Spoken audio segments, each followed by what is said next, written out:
কোদাল এবার আপনাদের সামনে হাজির হয়েছে। দেশের 290টা আসনে এবার ধানের শীষের পক্ষে একটা গণজোয়ার তৈরি হয়েছে। তারেক রহমান সাহেব যেখানে যাচ্ছেন দেখছেন লক্ষ লক্ষ মানুষ কিভাবে আজকে তারা সেখানে যোগ দিচ্ছেন, তাই না? কিন্তু আমি আপনাকে ধন্যবাদ জানাই। আপনারা কিন্তু 12 আসনও আপনারা যেভাবে আমাকে ভাই হিসাবে আমাকে গ্রহণ করেছেন, যেভাবে বন্ধু হিসেবে আমাকে গ্রহণ করেছেন, এটা আমাকে মুগ্ধ করেছে। আমি আপনাদেরকে মোবারকবাদ জানাই, আপনাদেরকে আমি সালাম জানাই। এবং হাজার হাজার নেতা কর্মীরা, আমার মনে হয় নাই যে আমি অন্য কোনো পরিবারে আছি, মনে হচ্ছে আমি আমার পরিবারের মধ্যে আমার বসবাস। যেভাবে আপনারা আমাকে আগলে রেখেছেন, ভালোবাসা দিয়ে, মমতা দিয়ে, যত্ন দিয়ে, এটা আমাকে মুগ্ধ করেছে, অভিভূত করেছে। সুতরাং আমি এই জন্য আপনাদের প্রতি আমি কৃতজ্ঞতা জানাই। খালি যেটা বলতে চাই, আগামী নির্বাচনে কিছু কেউ ভয়ভীতি দেখানোর চেষ্টা করতেছে, এগুলো পাত্তা দিয়েন না। কারণ এগুলো হচ্ছে যখন কার অন্য কিছু বলার থাকে না, তখন সে সন্ত্রাস করে। যখন তার বলার মতন কোনো কর্মসূচি নাই, তখন সে হুমকি দেয়, ঠিক না? কোন শক্তিশালী মানুষ কাউকে হুমকি দেয় না, দুর্বল মানুষ আত্মরক্ষার জন্য হুমকি দেয়, এটা নিয়ম আছে। এসব এগুলাকে কোনো পাত্তা দেওয়ার কোনো কিছু নাই।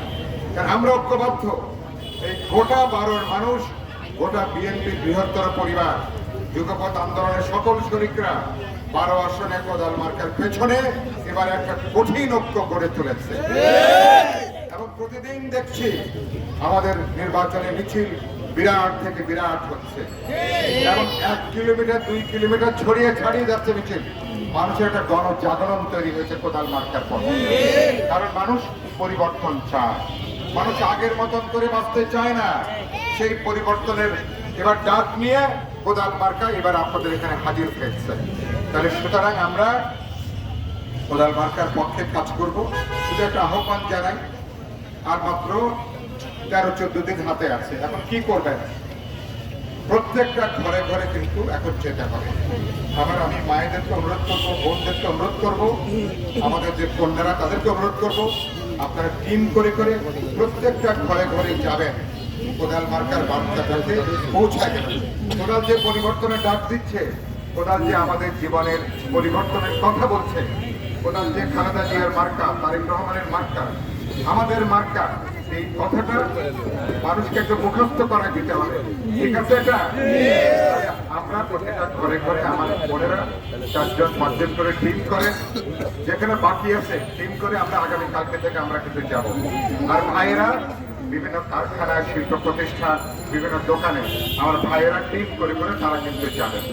কারণ সমস্ত ঘরে কিন্তু মেয়েরা না গেলে কিন্তু অনেকে কিন্তু খুলতে চায় না, সেই জন্য এটা দরকার। আমি কি কথা বোঝাতে পারলাম? এমন প্রত্যেক আমি দেখতে চাই প্রতিটা বাড়ি, প্রতিটা দোকানে আপনারা গেছেন, আমাদের দাওয়াতটা পৌঁছে দিতেন।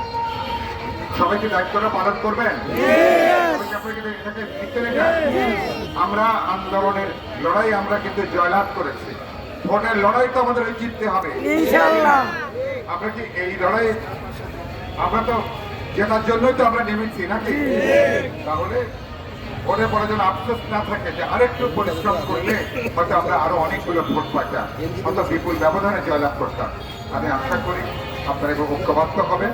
আর ইতিমধ্যে আমি ওয়ার্ড কমিটিগুলোর সাথে বসবো। আজকে আমি 2টা ওয়ার্ড কমিটির সাথে বসছিলাম। আপনাদের ওয়ার্ড কমিটি 35-36কে নিয়ে হয়তো আমি সময় দেব। অনেকগুলো আলোচনা আছে। আমরা ভোটার স্লিপের ব্যাপারে ইতিমধ্যে কাজ করছি। কেন্দ্রের কমিটি লাগবে, পুলিং এজেন্ট লাগবে। এসব ব্যাপারগুলো সিরিয়াসলি আপনারা মাথায় নেন, এগুলো সিরিয়াসলি মাথায় নেন। এগুলো হচ্ছে সবচেয়ে গুরুত্বপূর্ণ কাজ আগামী কয়েকদিনের জন্য। মাথায় নেন, পরে আমরা আরো আলোচনা করবো। একটু মনে করে দেয়, আগামীকাল 28 তারিখ 35-36 নিয়ে আপনার ওয়ার্ডের কর্মীদের নিয়ে বসার প্রোগ্রাম আছে। কোন সময়টা? এটা